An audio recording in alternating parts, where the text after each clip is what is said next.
बिस्मिल्लाहिर्रहमानिर्रहीम। अस्सलाम वालेकुम स्टूडेंट्स। जियोग्राफी क्लास 8 और आज हम हैं पेज नंबर 32 पे। चैप्टर नंबर 2 है ग्लोबल वार्मिंग और इसके कॉजेज और इसके इफेक्ट हमने बड़े अच्छे से पढ़े, तसल्ली से पढ़े। मैं इंशाल्लाह इनके नोट्स भी आपको प्रिंट आउट दूंगा जिनकी हम सेपरेट वीडियो बनाएंगे।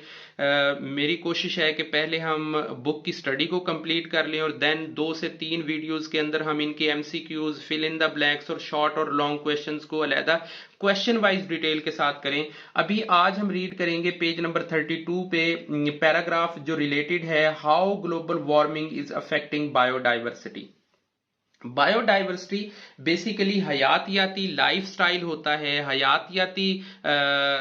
इकोसिस्टम होता है जो जो फल फूल रहा होता है किसी एरिया के अंदर। अब जब हम ग्लोबल वार्मिंग करेंगे, जब हमें बहुत सारी कॉजेज इंसान को नुकसान पहुंचाएंगी, इंसान की जिंदगी अफेक्ट होएगी, तो उसके साथ साथ ये जो बायोडाइवर्सिटी है, जो हयातियाती लाइफ है, जो एनिमल्स हैं, जो प्लांट्स हैं, जो प्लेनेट के ऊपर दूसरे ऑर्गेनिजम्स हैं, उनको भी नुकसान पहुंचता है। वो कैसे कि global warming is affecting the biodiversity, कि ये जो माहौल मौसम ओवरऑल गर्म हो रहा है, इससे बायोडाइवर्सिटी यानी जो आबी हयात है, जो हवा में और जमीन पर रहने वाली जो मखलूक है, जो जानदार है, वो भी डिस्टर्ब हो रहे हैं। For the whole world, for the polar bear, कि यहां तक कि वो जो पोलर बेयर है जो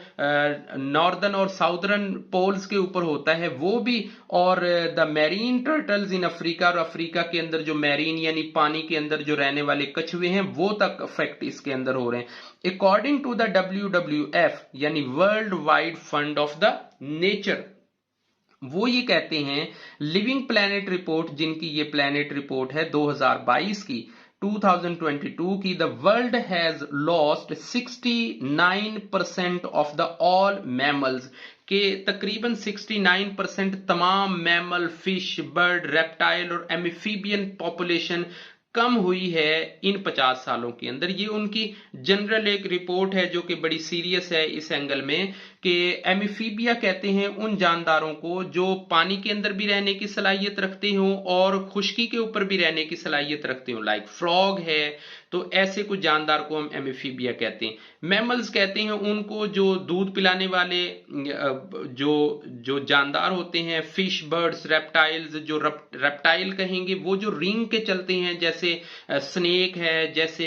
क्रोकोडाइल है, ये रेप्टाइल्स में आएंगे। सो ओवरऑल इनकी कोई 50 ईयर्स के अंदर अंदर 69% इनकी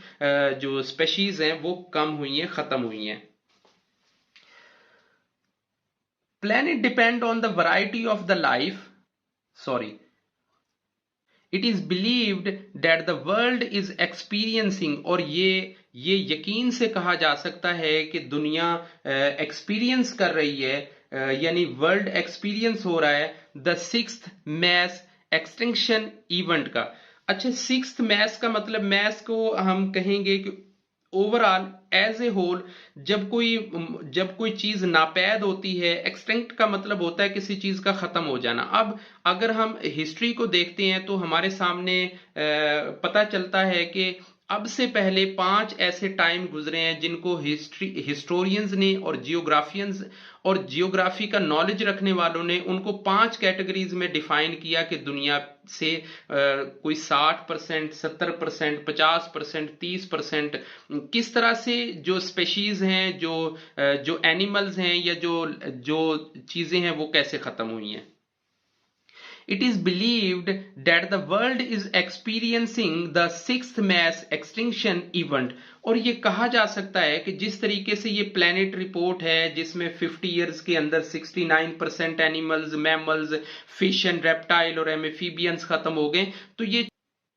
the health of our planet depend on the variety of life, कि मुख्तलिफ किस्म की जो लाइफ इस प्लेनेट के ऊपर रह रही है, हमारा जो प्लेनेट अर्थ है, इसकी जो हेल्थ है वो डिपेंड इसी पे कर रही है। On earth which work their own ecosystem to create a natural balance, कि वही तो इकोसिस्टम को नेचुरल बैलेंस की तरफ लेके आता है जो इसके ऊपर मौजूद है। यानी है हमें ये मैसेज कन्वे करती है कि अगर 69% मैमल्स, फिश, रेप्टाइल, रेमिफीबियाज अगर इसी तरह से खत्म होते रहे तो जो हमारा इकोसिस्टम है वो तो नेचुरल बैलेंस खो बैठेगा, क्योंकि हमारी जो अर्थ है उसका जो लाइफ प्रेजेंट इसके ऊपर कर रही होती है, मुख्तलिफ किस्म की जो लाइफ यहाँ पे जिंदगी गुजारती हैं, जो एनिमल्स यहाँ पे जिंदगी गुजारते हैं, वो इसके इकोसिस्टम को बेहतर बनाते हैं। अब कैसे बेहतर बनाते हैं इसकी एग्जांपल्स भी हमारे सामने हैं। एनिमल्स फॉर एग्जांपल, मिसाल के तौर पे ये जो जानवर होते हैं एलिफेंट एंड टाइगर्स,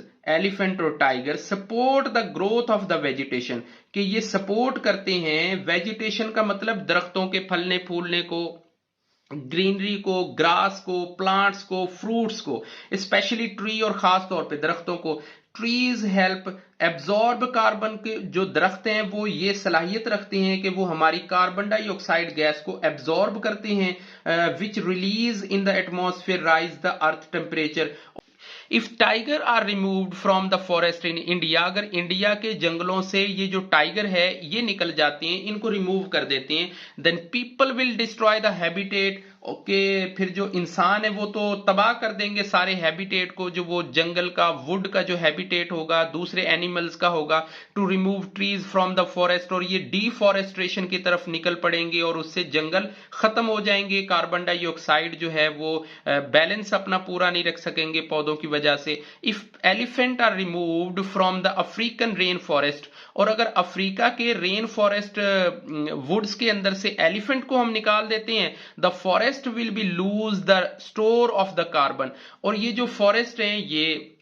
खो जाएंगे, ये भी स्टोर करते हैं कार्बन को। द एलिफेंट डंग, इसका जो गोबर होता है एलिफेंट का, will not be available for providing nutrients, के ये न्यूट्रिएंट्स इसके अवेलेबल नहीं होंगे वहां पे, मतलब खाद का जो फर्टिलाइजर है उसका निजाम नहीं चल पाएगा। सो जो वेजिटेशन है या इन्वेसिव प्लांट्स होते हैं, जो इन्वेसिव प्लांट्स कहते हैं जो नागवार और जो झाड़ियां और जो कीड़े कांटों वाले जो प्लांट्स होते हैं, यानी invasive plants will grow on the abundance as they were not the elephant of the trample over there, कि अगर वहां पे एलिफेंट उनको नहीं रौंदेंगे, एलिफेंट उनको खत्म नहीं करेंगे, तो ये इन्वेसिव प्लांट्स ज्यादा हो जाएंगे और जो काम के दरख्त हैं वो कम होंगे, और लिहाजा इंसान अपने इकोसिस्टम को डिसबैलेंस कर देगा। The climate change impact of the most daunting of the Hindu Kush Himalaya reason, कि ये जो क्लाइमेट चेंज है ये बहुत बड़ा इंपैक्ट डालेगा, ये बहुत बड़ा असर डालेगा, ये मुश्किल में डाल देगा हिंदू कश हिमालय रीजन को। It is expected that the temperature of the region के, ये माना जाता है, ये तस्वुर किया जाता है कि ये जो टेम्परेचर है इसका हिमालय रीजन का, ये क्या होएगा कि Nepal, Bhutan, Pakistan, India will go up, इनका ये टेम्परेचर जब ज्यादा हो जाएगा, the rain will more unpredictable, के ये गैर मुतवक्को हो जाएंगी, इनका कोई अंदाजा नहीं किया जा सकेगा, हम फोरकास्टिंग नहीं कर पाएंगे। सम इंपैक्ट में बी इमीडिएट लाइक फ्लड्स, के ये फौरी तौर पे फ्लड आएंगे, स्टॉर्म्स आएंगे, लैंडस्लाइडिंग होगी। Whereas some consequences may appear of the long run for the drought, forest trees, melting snow, sedimentation of fall. इनसे क्या होएगा कि अगर climate change impact the most daunting of the Hindu Kush, के ये तो जो हिमालय रीजन का, जो हिंदू कश रीजन का जो एटमॉस्फेयर है, जो क्लाइमेट है, ये तो उसे भी मुश्किल में डाल देगा कि वहां से जो टेम्परेचर है वो बढ़ेगा। नेपाल, भूटान, पाकिस्तान, इंडिया, इनका भी टेम्परेचर राइज होएगा और मौसम क्या होगा, अनप्रिडिक्टेबल हो जाएगा, कि उसे फोरकास्ट नहीं किया जा सकेगा, उसकी सूरत हाल को नहीं बताया जा सकेगा, मूनसून की हवाओं की तरतीब का जो है वो अंदाजा नहीं लगाया जा सकेगा, जिससे फ्लड, स्टॉर्म्स और लैंडस्लाइडिंग और जो दूसरे कॉन्सिक्वेंसेज हैं वो हालात पैदा हो जाएंगे। आज की वीडियो में हमने जो टॉपिक है वो कवर किया, how global warming is affecting the biodiversity. So next video में इंशाल्लाह अगले टॉपिक को क्लियर करेंगे। तब तक के लिए अल्लाह हाफिज, अपना ख्याल रखिएगा।